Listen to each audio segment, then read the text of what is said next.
तो hello students, welcome back to my YouTube channel Rajasthan exam news. संगणक भर्ती के लिए हमने काफ़ी सारी वीडियोस बना दी है।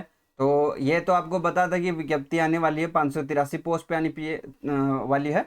हम मेजर चीज़ों पे ही बात करेंगे। अब जो नॉन टीएसपी है उसकी 512 सीट है और 71 सीट आपकी टीएसपी के लिए आई है। बात करें आगे, तो अब आपका ओटीआर आप लोगों ने कर लिया होगा, तो आपका जो है वन टाइम पेमेंट ही लगेगा। अब आपका किसी फॉर्म में पेमेंट नहीं लगेगा अगर ओटीआर पे आपने कर दिया है। वो 600 और 400 की दो ही रेंज है, उसमें आपको जो भी जितना भी आपका पेमेंट बनता है वो आप कर दीजिए। फिर उसके बाद कितने भी फॉर्म फिल कर सकते हैं आप उसके अंदर से ओटीआर से। ठीक है, यहाँ पे आपको दे भी रखा है किसके लिए, एक बार ये जो पंजीयन है उसके लिए। अब हम बात करें सीटों की, तो 512 सीटें टोटल है। अब देखिए, ध्यान से देखिए, जो सीटें मैं बता रहा हूँ उस चीज को। जो सामान्य कैटेगरी है उसमें सामान्य की 129 सीटें हैं। अगर हम एससी की बात करें तो 57 सीटें हैं। अगर एसटी की बात करें तो 43 सीटें हैं। अन्य पिछड़ा वर्ग की बात करें तो 75 सीटें हैं।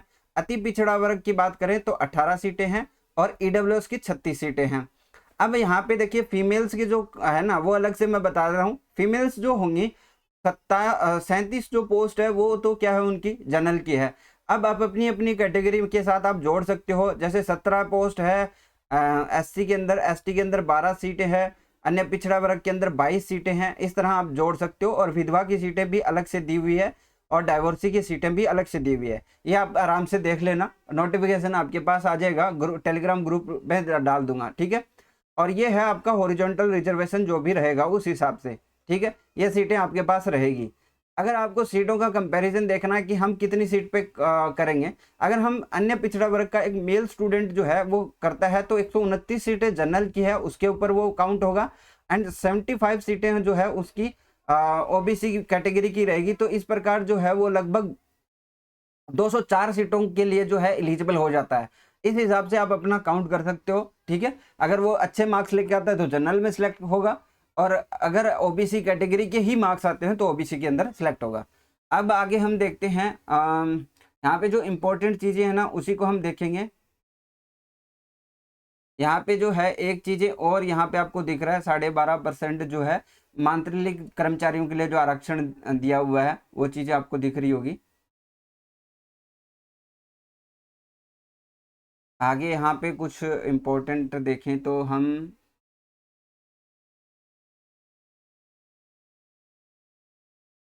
देखिए, वेतनमान पे मैट्रिक्स लेवल 8 है, ये हमने पहले डिस्कशन किया हुआ है। शैक्षणिक योग्यता, आपके पास जो होगी कोई भी डिग्री होगी उसमें आपका गणित या संख्यांकी या अर्थशास्त्र में से कम एक विषय के साथ आपकी स्नातक उपाधि होनी चाहिए।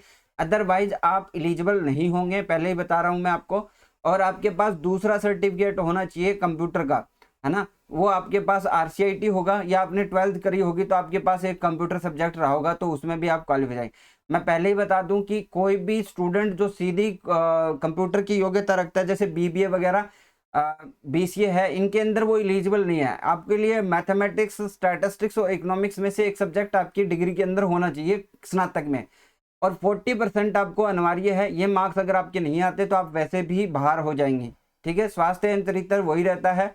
उम्र है वो 18 से 40 के बीच में है, उसके लिए आपको घबराने की जरूरत नहीं है, इतनी एज काफ़ी होती है। और अगर हम बात करें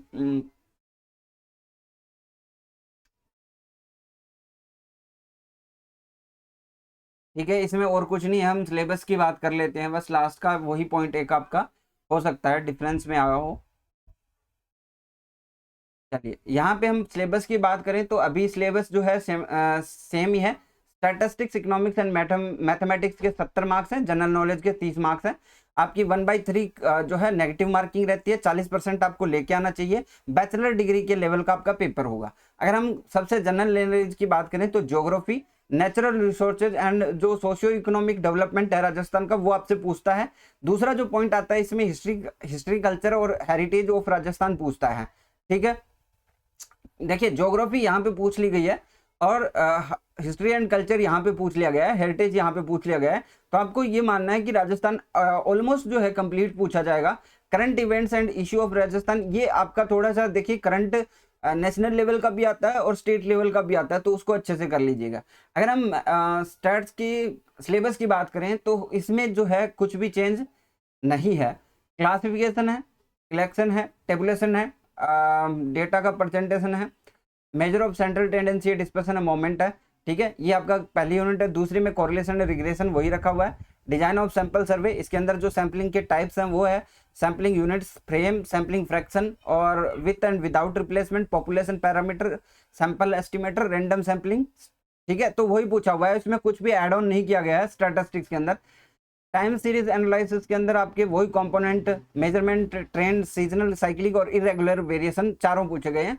इंडेक्स नंबर के अंदर भी ऑलमोस्ट सारी इंडेक्स आपकी कवर करी गई है। यहाँ पे इन्होंने उल्टा दे रखा है, बाकी वाइटल स्टैटिस्टिक्स हमने देखा हुआ है, ठीक है। फिर ऑर्गेनाइजेशन आ जाता है, इकोनॉमिक्स कॉन्सेप्ट है, इकोनॉमी ऑफ राजस्थान है, एलिमेंट्री मैथमेटिक्स है और बेसिक है। तो यही आपका जो है रहेगा, बस इतना ही आपका सिलेबस है। और ये आपकी फुल विज्ञप्ति। जिन भी स्टूडेंट ने हमारा चैनल सब्सक्राइब नहीं किया है प्लीज करके सब्सक्राइब कर लेना। पूरी डिटेल वीडियो आप देख सकते हो कंपैरिजन के साथ। दूसरी जो वीडियो आने वाली है वो बिजली विभाग के अंदर जूनियर अकाउंटेंट के अंदर आप कैसे जूनियर अकाउंटेंट की प्रिपरेशन कर सकते हो उसके ऊपर मैं लेके आऊंगा। अगर आपको उस वीडियो के लिए चाहिए तो एक कमेंट जरूर छोड़िएगा। आज के लिए बस इतना ही, नेक्स्ट वीडियो के साथ मिलेंगे। Thank you, bye, have a nice day.